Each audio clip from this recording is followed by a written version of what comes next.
All right, here we go. Salute to NBA Nation on this Thursday morning.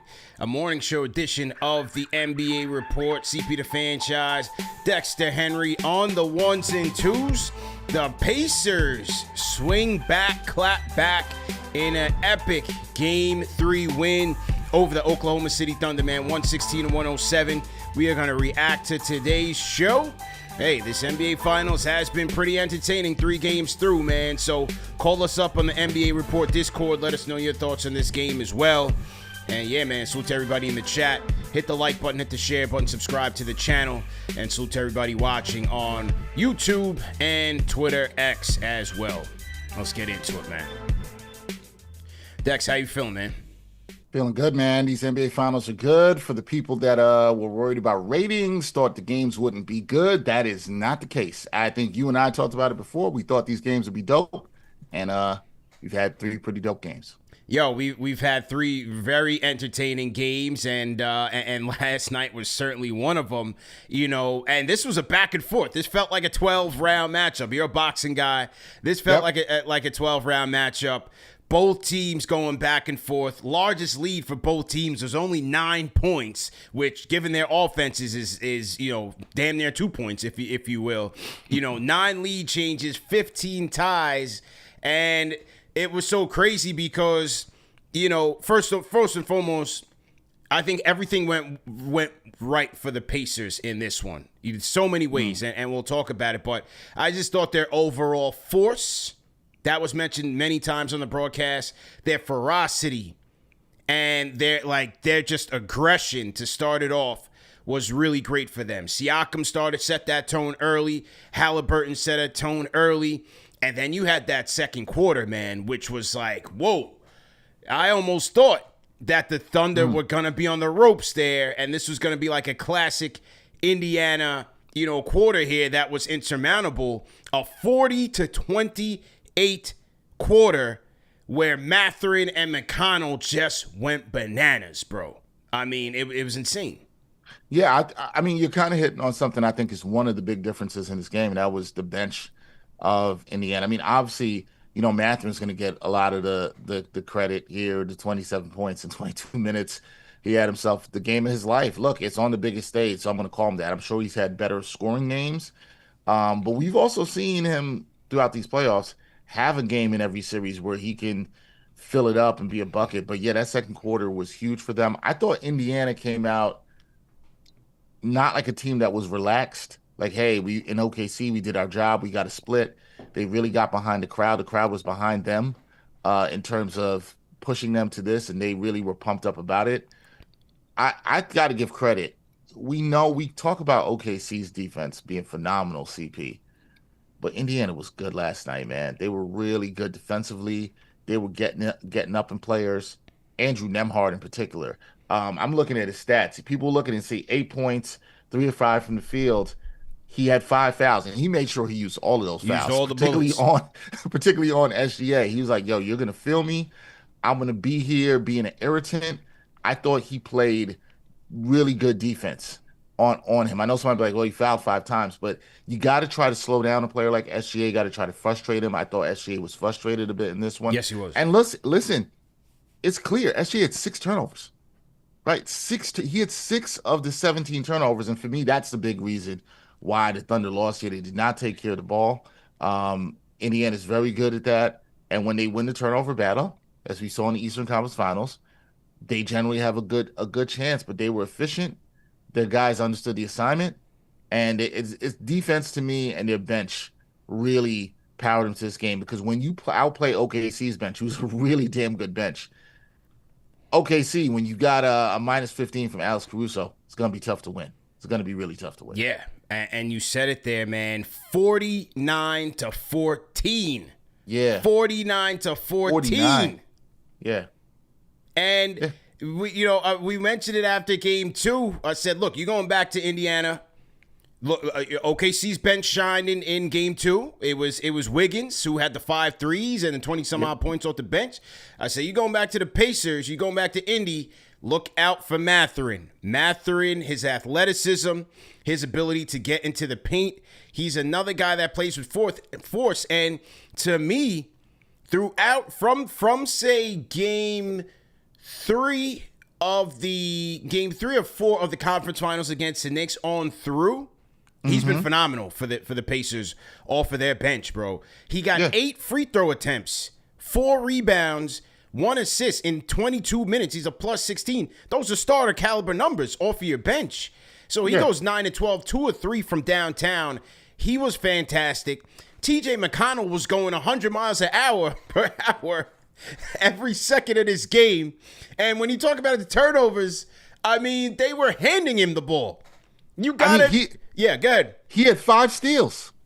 Bro. You're going to look at his game, too, and say 15 minutes, 3 of 8 from the floor, 10 points. But he had 5 assists and 5 steals. He had 2 turnovers. Yeah. I was like, did he have a turnover? Bro. They were handing him the ball. That last one by Caruso, I'm like, Caruso, what are you doing? And so, when OKC watches the tape, because this was still a winnable game, they were leading in the second half. Absolutely. And give credit, they overcame that second quarter punch, came out of the half, and was in a good position to win this game, even into the fourth quarter. But the mental mistakes, that's where OKC is going to look like, yo, man, outside of the bench performance, we got to step up. Caruso, Wiggins, Isaiah Joe, they've got to make more of their presence felt. But the mental mistakes really hurt them. But again, give credit to the Pacers because their defensive intensity caused those turnovers. They forced those turnovers with their play. And McConnell was absolutely brilliant in terms of leading that second unit. Got into his mid-range bag as well. As you said, 5 steals, 5 assists. McConnell and Mathurin really poured it on. And then Obi, our friend Obi Toppin, getting some crunch time closing moments there where he was phenomenal. He had a blocked shot. He gets a critical rebound. And then he gets a critical putback dunk. Obi Toppin was phenomenal too, man, off the bench for them, bro. That putback dunk got me out of my seat because I was like, oh, man. Yeah. I thought he was great at the rebounding. I think that's an underrated part. People are going to look, he shot well, 4 of 8 from the field. The rebounding was fantastic. And then he would get the rebound, and he's always trying to push. And that was the thing that stood out to me. It's the turnovers that Indiana got. But also, we have waxed poetic about OKC's defense. We have talked about it, but the Thunder at points through the series have been able to score on them and score pretty efficiently. Pacers been able to score on them. Yep. Yeah, and that's maybe been a little bit shocking for me because you and I talked about this before the series. We were like, hey, where does the rubber meet the road here? You got this team that can push it. You got this team that plays 48 minutes of hell and will get up in you defensively in OKC. And at times, OKC, I would say, like especially in this game, was like, yo, they looked a little gassed. Yes, they did. And we've seen Indiana do this to teams throughout this postseason run, and it's like, damn, they're so well conditioned. They pushed. You got Obi late in the game pushing off of rebounds in a 2-possession game. He's looking to go. That is just demoralizing for a team, especially when you're not taking care of the ball. I do agree with something you said.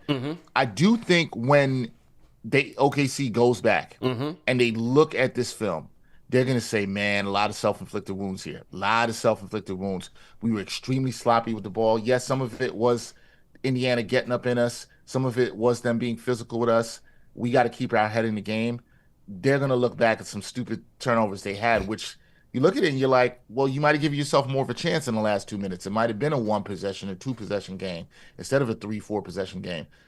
They didn't give themselves a chance because of some stupid turnovers, and they got some things to clean up, but hey, man, their back is against the wall. Yes. They're down 2-1, but they have a good chance. They come out on Friday with the requisite energy.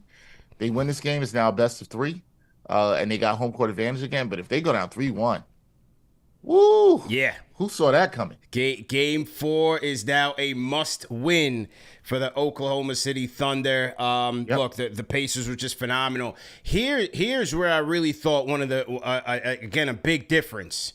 And the Pacers hit on everything from the defense, their stars leading Halliburton, and we'll talk about him, Halliburton, Siakam. We talked about their bench play, the 49-14, phenomenal. Here's one thing, and we talked about this in Game 2. The Thunder for the first two games was able to control the Pacers' transition offense, and I thought that was big.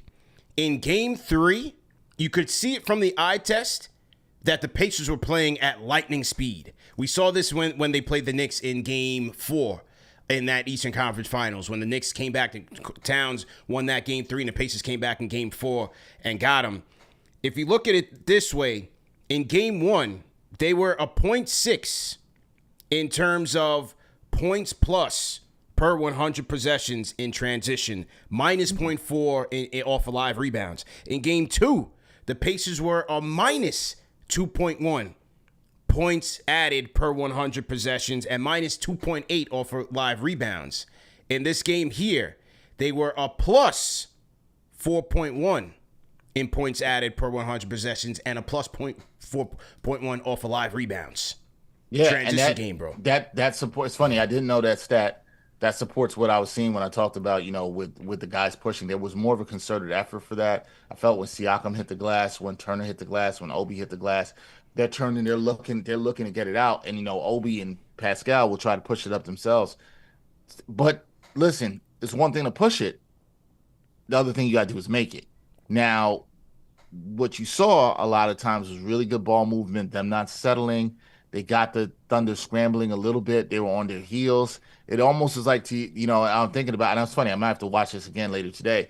When you think about it, you're like, man, were they just playing so much faster than them that they were just like, okay, this is a speed we haven't seen yet. We were used to this the first two games, and now this is the speed we haven't seen. See, those are the adjustments. That's the game within the game. That's the adjustments right there. And you wonder if the Thunder are going to understand that we have to try to get back to controlling the pace, as you said, CP, and trying to do that in game two. Like, the Thunder can play fast. They don't want to play fast. The Pacers always want to play That's the fast. MO. And if whatever you think is fast, they're going to be like, fast don't lie. We're going to play faster. So this is what they're going to try to do. It just shows you they have another gear. I think what's dangerous is if they get to that other gear at home. And that's why I love that you referenced game four in the conference finals. You saw them turning up against at home. The crowd gets behind them. It's a little bit different as opposed to them doing on the road. The Thunder, it's really imperative. The first couple of minutes of game four are going to be huge. How they can control the pace. Can they quiet the crowd? Do they get a more efficient performance from SGA? What adjustments does he make? Because when you look at this game, they got 20 points plus points from SGA. They got 20 plus points from Jalen Williams had a good game. Jalen 26, team high. 9 of 18, right? And a lot of people have been saying, well, where's he? He had a good game. Chet Holmgren had a solid game to start. I thought he faded a little bit He did. In the second half. But, I like what I've seen from him since game one. You need to see a little bit more out of him in the second half, especially defensively. I thought he got moved a little bit late defensively. He got bodied up. Was getting, boxed out for rebounds. That you don't like to see. But again, I still think there's a lot of controllables that the Thunder could have controlled here. Yes. That they didn't. Again, that's not taking anything away from the Pacers. I'm not doing that because the Pacers played a really good game. But if you look at this, it's a missed opportunity if you're the Thunder because you're like, okay, I know it's 9 of 20 for Shea. He's just below 50%. He was, frustrated a lot with the defense from Nembhard. The six turnovers. See, it's not the shooting; it's the turnovers. He gave away possessions. He gave away a cross-court pass to McConnell. Gave away a cross-court pass. That's it. They got the scoring they needed. They weren't getting the stops they needed, and they were giving away possessions. And it's what I always talk about. It's the little things. And then free throw shooting. Jalen Williams missed 4 free throws. Yeah, they did. They missed a lot. They missed 8 free throws overall. That's not a rest. If they hit half of those and they cut down half of their turnovers, we're talking about a different game. And that's what Mark Daigneault is going to be talking about to them when they're looking at the film, when they're going through their walkthroughs and practices the next couple of days. It's like, guys, we got our top guns scored. We shot well enough. We shot 45% from downtown. We shot 46% from the field. We didn't take care of the little things. And that's generally how you lose these games in the biggest stage. These teams are good. And we have to stop doing this, CP. Mm-hmm. I've seen people on social media, the Thunder, the Pacers are a team of destiny. No, they're not a team of destiny. They're a team of good. They're damn good. Right. Like this ain't destiny anymore. Right. This isn't a fluke. This team is really good. They're really balanced. I just think people can't get in their minds. They're like, oh, they don't have a superstar on the roster. This team is also, and I saw my colleague say this, and I literally said this to somebody else. This team is very reminiscent of like the '04 Pistons. We just haven't seen this in a while, where there's not one superstar on the team, but a collection of really good two-way players. This is a damn good team that's well built. They're not a team of destiny. I think it's almost insulting to them to call them that. They're a good team, man. Yeah, I think, we got to pump the brakes on crowning champions after one game. That too, Yes, this series is tilted in their favor. They have momentum, and they've earned it. They had a very impressive game. But let's see what OKC comes back with in Game 4. Let's see what the Pacers come back with in Game 4. Can they maintain that same speed and edge and ferocity? It's not easy to do that consistently, right? If they could do that consistently, they would have won in the sweep. But it's not easy to do that. Things change from game to game. The way it's called has changed from game to game. Shots are made, shots are missed. We'll see what happens in Game 4, but certainly a very, very impressive performance there by the Indiana Pacers. And Halliburton, give credit to Halliburton. Game 1, they called him out, not being aggressive enough, not taking enough shots. First half of Game 1, he took 5 attempts. He only had 3 points. He was a -6. In Game 2, first half, he had 12 points, 7 assists, much more aggressive, 8 attempts for Halliburton, and he was more efficient. He was 5 of 8 in the first half of that game. So, he gave them the punch that they needed. Again, I thought Siakam also went out there and set the tone. And Siakam, when the Thunder play small, Siakam has that advantage of shooting over everybody. You know what I mean? He's shooting over everybody. And so Daniel, it's just interesting with the smaller lineups. Like, okay, do you try to match the speed, match the size, or do you go bigger? They've had success with the bigger lineups. It's almost like the issue that the Knicks had. Like, you had success with the bigger lineups, but then you worry about getting ran off when they do turn up the pace. I think it's the same thing with the Thunder here, especially when you consider second half, Chet was getting bodied up by Miles Turner out there. Do you go with more of Hartenstein? Hartenstein only got 18 minutes in this game. Yep. It's a tricky decision for Daniel because he wants Chet's offense, but you also need iHeart to kind of body things up. You don't want them getting those loose balls like they did in the fourth quarter there.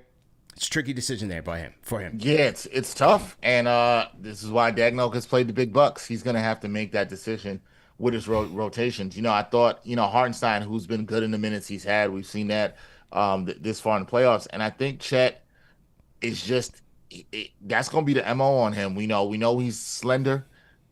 He's going to have to bulk up even more, and I'm sure he's working on his body in the offseason. But in order to stay on the floor against this team late, you're going to have to be able to grab boards. We know how talented he is offensively and defensively. He's a fantastic help defender. But part of defense is finishing the possession and securing rebounds. And you can't give up offensive rebounds. I know that the Thunder, they had 9 offensive rebounds. 7 that the Pacers had, not a ton. So they won the offensive rebounding battle. The Thunder won the rebounding battle, period.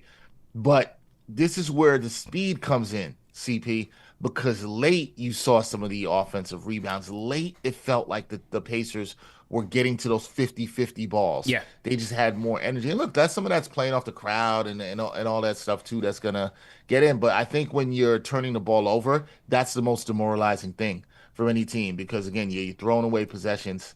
And a lot of those, you talked about some that was careless. The last steal that we saw T.J. McConnell get, very careless pass. I looked down at my phone and didn't realize that he had to steal when I was watching the game. So I think it shows you that there's a lot they're going to have to clean up. Dagnall's going to have to make some decisions about who he wants to go with late.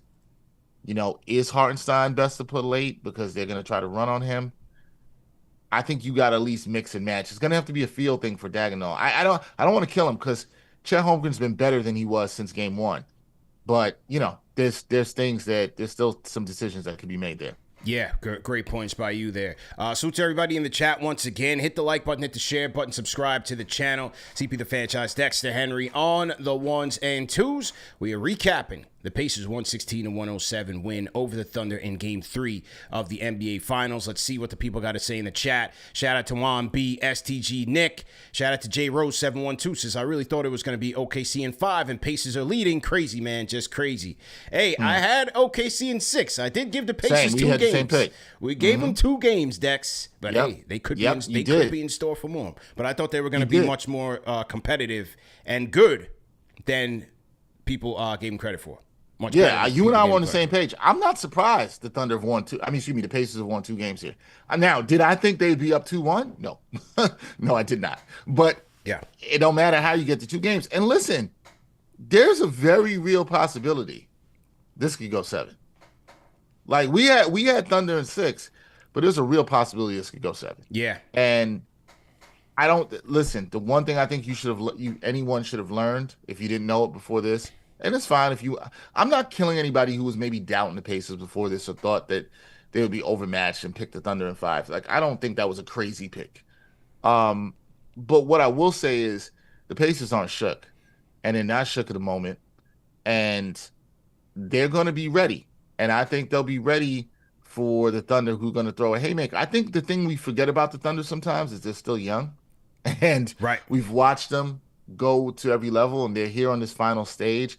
Even though the Pacers are young and do not have a lot of players with final experience, but they do have Siakam, who's been on the stage before, and I think that matters a ton. Big time. I think it matters big time. Big time. He's been on the stage before for that group. The Thunder are very young. These guys haven't been on the stage before. It's their first time.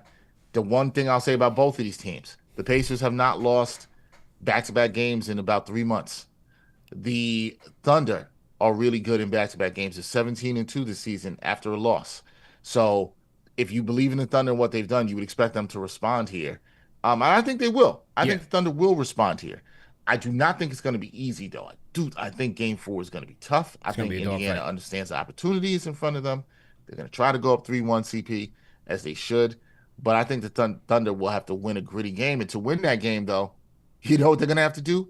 Take care of the basketball. Take care of the basketball. That's what they're going to have to do. Because if you look at the 2 losses in the series, that's the thing that's hurt them.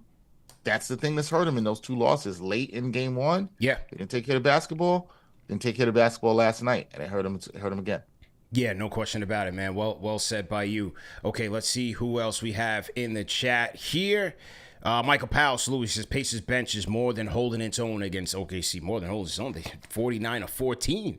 That could be the thing that swings this title in their favor because, Mathurin is playing consistently. McConnell has been playing consistently. He's getting his 10 points every night in the playoffs.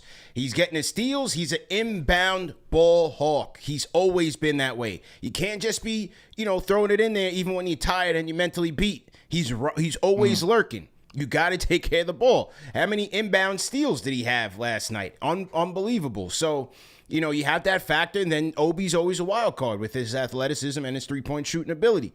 So, for Aaron Wiggins, Isaiah Joe, Caruso, gonna need to step up, guys. You're gonna need to step up because that Pacer bench is looking like the better bench right now on a consistent basis. But let's see. Keith Turner says OKC is in a must-win. They lose Game 4. It's a wrap. Yeah, man, Game 4 is a must-win, man. Salute to West Trueblood. He says the Pacers are up 2-1 in this finals. It's fair to crown them a great team. I mean, they currently look like the best team in the NBA. I don't think the knock is that they're a bad team. I think from what you're saying, like the team of destiny, or I just say let's not get overreactionary on game to game. Because the Thunder can come back and watch them in Game 4, and then it's like, okay, now it's back to the Thunder. Right. And that's a good series. I'm just saying, put respect on their name. And I think you agree with me. Put respect on their name that they're a damn good team. I don't think we have to call them like they're not. This is not a Cinderella run. Like, it's okay that nobody predicted them to be here. Yeah. Right. And sometimes we as people who watch the sport, cover the sport, can say, I think I knew the Pacers were a good team or playing good at the end of the season. I think people watch them. I just don't think anybody thought they were going to be here, over Boston, Cleveland, the Knicks. But they've earned that, and they've beaten good teams, and they've been a good team themselves. And maybe we have to start in this NBA. We've talked about the CP, valuing depth, valuing teams that are deep, valuing teams that have a lot of good two-way players. I think that's the case of both of these teams in the finals. Now, one is a superstar in SGA. They have one as an all-star in Halliburton, a very good player in Siakam as well too. But is it possible the Pacers win the series? Yeah, and if they win the series and they are the best team in the NBA, to this, person who just posted said, yeah, crown them then. I'm not going to crown them that now. I'm just saying they're a very good team. They're worthy of being here. They're worthy of competing at a high level because they're a high level team. And I do think it's going to change the way. No matter what happens in this series, whether they win, whether they lose, 6-7, whatever, they win in 6-7. I think it's going to change how people look at team building forward. I think these two teams being here change that. It's not just the Pacers, but I think that the thought that the days of you needing three superstars, we've seen how that's worked out for some teams recently. Um, you need depth. You need more two-way players than the other teams, and that'll help you a lot. Yeah, great points by you there. Somebody, let me salute this chat. Let's see. It is. What's the comment I want to get to? Oh, Keith Turner says, I'm actually enjoying the finals. Only thing missing is the NBA Finals logos across all around the court. So that has been a topic of conversation, Dex. And Adam Silver did meet with the ESPN panel. And here's what he had to say about that topic. Here we go. Thank you so much. I'm going to start here because I know this is my favorite time of year. I know this is your favorite time of year when we get to be here watching teams compete for a championship. There's been a lot of conversation about how we can recapture maybe some of the magic that we get in the NBA Cup to match the level that players put into this, maybe on-court decals, things like that. Is there any plans to reincorporate it? Well, I've seen some of the chatter on social media around on-court decals. People don't realize they went away a decade ago because there were claims that Kendrick knows some of the players were saying they were slippery when we had the decals on the floor. So we're back to adding them virtually. So those are on. But it's all right. So that was Adam Silver saying that those decals were actually gone 10 years ago. They did in Game 2 try to add, it looked like a little Microsoft Paint version of the NBA logo. So after that got killed on social media, they're like, all right, just get rid of it altogether. Get rid of it altogether, man. Your thoughts on the presentation overall that's missing with these finals? First of all, let me say, that superimposed trophy was terrible. It looked like Microsoft Paint, bro. Yo, it was bad. It's like you got a picture CP, but it doesn't have the right resolution, and somebody tries to stretch it out. Yeah, that's what it looked like. And I was just like, nah, man. Yeah, somebody couldn't come up with something better than this, or they didn't see that it looked that bad. Come on, I don't know who greenlit that. Here's what I'll say. I think a lot of this discussion does matter to some degree. Somebody might listen to this and say, well, why does it matter? I think presentation matters in a lot of stuff. I really believe that. CP, I think when you're doing a show, you're trying to make sure your lighting is right, the audio's right, your graphics look good, your whole team that works behind this, you want it to look good. Because if somebody came and just was, going through YouTube or, on the Bleacher Report app or whatever, and they look through it, they're like, it's just another guy in front of a camera. You don't want that. The finals has always felt, and I would ask anybody who's watched the finals at a certain age, maybe 30 plus. The finals has felt grand. Something about sports I think that's beautiful is when you get to the biggest stages, the World Series, the Super Bowl, they feel grand. And some sports and some, I should say, tournaments or series or whatever feel grander than others, right? You look at something like the Masters in golf. The Masters is made, their whole game is selling you that this is better than anything else. This is everything. Yeah. It's the most beautiful golf course you've ever seen. I like golf to some degree, not like a diehard golf fan, but one of my bucket list things is I want to go to the Masters. I want to go down to Augusta. You could feel that, even watching on the TV. Yeah, and I've actually been covered a couple of majors in golf, but people will say, ain't nothing like Augusta, right? The whole presentation of it is that this is dope. You should be here. With the finals, it was the logo on the court. The music coming in. Now, I think ESPN's presentation overall in what they do on the broadcast has been fine. And the gold lettering around and all that stuff. But for the fans that are there, when you're looking at the game on TV, I think you want to look at the court and be like, I know it's the finals. I see that finals logo. That matters, right? Even when it goes down to things like anything we think about in life, food, right? When you go to a restaurant, if you order something, you and I went and had steak about a month ago, Yeah. and we went to the steakhouse, and it was like, I don't know, man, they just chopped it up or whatever, and you'd be like, I don't know if I want to eat that. The presentation matters. It does. So I think the NBA, do I think this is a major problem? No. But I think it's something they have to get back to and saying that, hey, how we present this to the game to our fans, and our fans are saying that it matters to them, so we should adhere to that. Now, look, here's the one thing I'll also add real quick on this. I understand they said that the decals on the court were players were slipping on it. Obviously, player safety is paramount. You do not want players slipping on the court. But I would say in 10 years, we couldn't find somebody to look this up and see if they could find decals that don't work. Because I'm gonna go a little conspiracy theory on this. I think one of the things the NBA has recognized too, and if you've been watching basketball games, you've been watching sports, is did they get the decals up out of there because they wanted the real estate space to superimpose other ads? You see, and the jerseys. Yeah.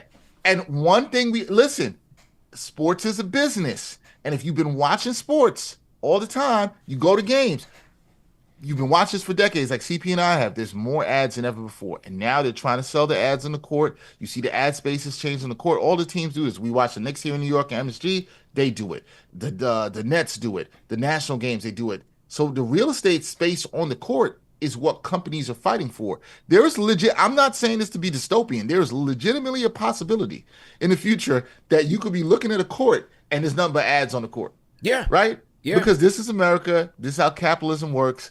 This is how it goes. So I think that to some degree, a decision was made and said, well, we don't need the finals anymore because we could be selling this to somebody else for a place on the court. Now, I think that does take away from the presentation overall. But look at where we've been headed. Right. That's look at where we've been headed. I just think it matters to know what the game is. I think in the NBA Cup, as was referenced by Malika Andrews, I thought it was cool that they try to let you know that this is an NBA Cup game. Now they went a little bit too much with some of the courts, but they scaled it back this year, and I think they'll tweak it more. But you got to get back to knowing the finals is the finals. Yeah. And that's sorry for my long-winded answer. No, but it's a great answer. I do think that it's important that fans are talking about it. I do think it's important. Look, when you're trying to market the game and you're trying to keep people interested, especially when the two teams are unknown to a more casual, massed, audience, it's important to get those little things right, the attention to detail. I think NBC is going to blow these guys out the water next year. We already heard that NBC's come with the starting lineups. Like, this is the first NBA Finals game in Indiana in 25 years, or 20-some-odd years, right? Game to bring the people to the stadium. Have the starting lineups. Yeah, look, I'm not an Indiana guy, but yeah, have the starting lineups. Have Reggie waving his towel, and you got Mark Jackson there. You got Ron Artest. You got Lance Stevenson. Have them come out, do something with the crowd, and fireworks. Like, bring the people inside. You know what I'm saying? The people at home, and not having the starting lineups, and you could even, hey, if you want your ad money, you do your starting lineups. Put it in a box, and on the right side or the left side, you have your American Express, whatever it is. So you kill two birds with one stone. You get your advertiser, and you get your people to see what's going on inside. Bring that pageantry there. If you can get the courts customized or different for the NBA Cup, you should be able to do that for the NBA Finals. Even use the same court if you need to. You know what I mean? Not having the finals logo on the jerseys, weird. And that's why I'm with you that they want to capitalize on the advertising space, because even that is a missed opportunity. So all those little things you can clean up, but I also think ESPN's presentation has fallen off. Back go even back 10 years ago. Remember when every commercial used to be, they used to do the outro with the different champions holding the jersey, or they used to have, I like that. They used to have the individual players who are playing standing next to the table with the trophy, this is what this would mean to me, blah blah blah. Then at the end, when whatever team won, I don't know how they turned it around so fast. Remember when Breen used to tell that story of the game when they would wrap up the production. You need that, all of that is missing from the presentation. And I think the biggest miss is the pregame and halftime show. Like, Wow. and again, that's no disrespect to them, but like when you're watching Champions League, right? It's Thierry Henry. It's like they have the credibility, bro. You like. Again, no disrespect to these people and their craft. Stephen A. brings you nothing. Bob Myers brings you nothing. I rock with Perkins. Malika's the host. She's just a quarterback. Bring Magic in there. Give me Isaiah. It's Indiana. Bring in Larry Bird. Bring in Akeem Olajuwon. Bring in David Robinson. Like, have a room of your champions talking about the championship. Bring in a championship head coach. Like, all those things are missing, bro. Like, they go to the halftime. Stephen A., what'd you think? Oh, they shot the ball well. Perk, what'd you think? Bro, there's no substance to this, to the pageantry, man. You know what? I'm so glad we're having this conversation because you bring up a good point. And I love what you did with the presentation, CP, because you didn't talk about what fans just, see on TV. You took it all the way through. You talked about the intros. You're talking about the halftime show. You're talking about going to commercial breaks. And all of that matters. You're 100% right. Yeah. And I'm, you know what? I just have a question to throw back at you. I'm very curious about this. As a basketball fan, when you are watching the NBA Finals, you were watching last night. Two things. Do you watch the pregame show and do you watch the halftime show at all? No. What do you do during that time? Just multitask and whatever else I'm doing. A lot of us are second screen watchers. So most of the time we're watching, then we're on our phones, we're on our laptops, we're on Twitter, right. We're on the gram. So that's me. Like, I'm a second screen guy always, just as a content creator. You know what I mean? Same here. And I thought about it last night. I literally thought about it last night. Like, halftime came and I got up and I actually went to do something in the kitchen and I came back. And I was on my phone. I was like, yo, when's the last time you watched to care what any of the analysis was at halftime in an NBA playoff game? And I was like, yeah, I don't do that. Part of it, I think, is no matter what you feel about the ESPN halftime show, right? And I agree it's not Champions League. Champions League, though, I'm a big soccer fan. I will be into that, even if it's not my team. Yeah. I want to see what Kate and Thierry and Jamie Carragher have to say, all champions, which is an interesting point that you make there. That all matters. Bring back some champions in there. I think the point you're making, we're not shading ESPN on this. I think what you're saying is there's a time where you have to think about being innovative and you can't just keep doing the same thing over and over, and you have to adjust. Your point about NBC, who's coming in next year, and obviously Amazon as partners, and I talked with somebody the other day who will be part of the NBC broadcast and stuff and is really excited about what they have coming in presentation. And they mentioned about the intros. I thought that was interesting you brought that up. They said that that's something that's going to be shown as part of the feel. And you remember, maybe this is just being nostalgic, maybe this is being older now, but I remember as a kid watching the NBA on NBC, and I remember it could be a Saturday or Sunday triple header sets, whatever, especially in the playoffs. And bro, as we grew up as Knicks fans, you remember what it felt like. Couldn't miss it. To watching that intro, right? Like, I know what that felt like as a kid. It would have me hyped. Like, oh man, listen, the Bulls are one of the first teams, I think, Bulls, Sixers, to turn out the lights and do all that stuff. Yeah. That's dope. Forget me as a 42-year-old man. I think about your kid or your kids that that are watching this. How do they feel about that? Presentation matters to them. That's something that sticks with them through. That's something that stuck with us. And yeah, am I going to be hyped the same way I was when I was 11 about the intro? No, but I can still look at that as somebody who creates content and is in this industry. Look at that and be like, yo, that's a dope part of the presentation. Yeah. That makes you feel something about this game. That's the detail that matters. This company that has the rights, they're not just taking the money. They care. They care about how the people feel about it. So my thing to Adam Silver and all the people is like, look, the NBA's got their money. They got their 11-year deal locked in with all the TV partners. But yeah, we could make the finals feel like the finals, right? Facts. I don't care who's playing in the finals. You got to make it feel like it's the best thing in the world. Because it is. Yeah. This is the ultimate stage for basketball. This is the two best basketball teams in the world going head to head, and it should feel like that all the time. And you're right, CP, even down to the halftime and pregame show. I don't care what you feel about pregame show. Again, try to make it feel grand. We're going to have a champions corner. We're going to have a champion come in and talk. That's a great idea by you. Yeah. They need to sign you up. I'm telling you, man. For creative control. Champions Corner. You have the trophy in the corner. You get Olajuwon, Bird. Give me Magic. He's got the charisma. He's got the experience. Give me Isaiah in the room. Like, give me some guy. Bring LeBron in. This is what NBC's going to get right. They're paying Jordan $40 million reportedly to bring him in there. You got to have that credibility in the air. I'm sorry. Like, I'm not getting anything from Stephen A. Smith and from Bob Myers on anything. I don't care if Bob Myers was the architect of the Warriors. I want the guys that have won the championships to go in there and talk about it. It brings the credibility to the broadcast. Look, and then with the starting line, I'm saying put a GoPro on Halliburton in the huddle on the starting lineups. Like, give me a first-person view. Halliburton coming through with the crowd going crazy. Get the guys in the huddle pregame. Like, those type of things. You can get that on all your social media live streams. Matter of fact, now let me not give away too much jewels, man, because they got to have to pay the consulting fee. I was just about to say, I was like, yo, don't be out here giving free game, man. Nah. You can't be out here doing that. Nah. Absolutely, man. But anyway, man. Great show as usual. Yes, sir. When's the next game? The next game is Friday. All right, man. So let's see if we can reconvene on Saturday morning, man. Recap Game 4. But great show as usual. Let the people know what you're working on this week, man. Yeah, man. This week, because so much of the conversation on my show, New York Got Game, has been around the Knicks head coaching search. I have an episode coming up about how should the Knicks look next year? What type of style should they play? Going to do kind of a little bit of a deep dive into that. And some of that will tie into the coach, but like, what should the Knicks look like next year? So everybody could tune into that. Check that out. Another episode of Straight Outta Flushing, Mets show coming up this weekend too.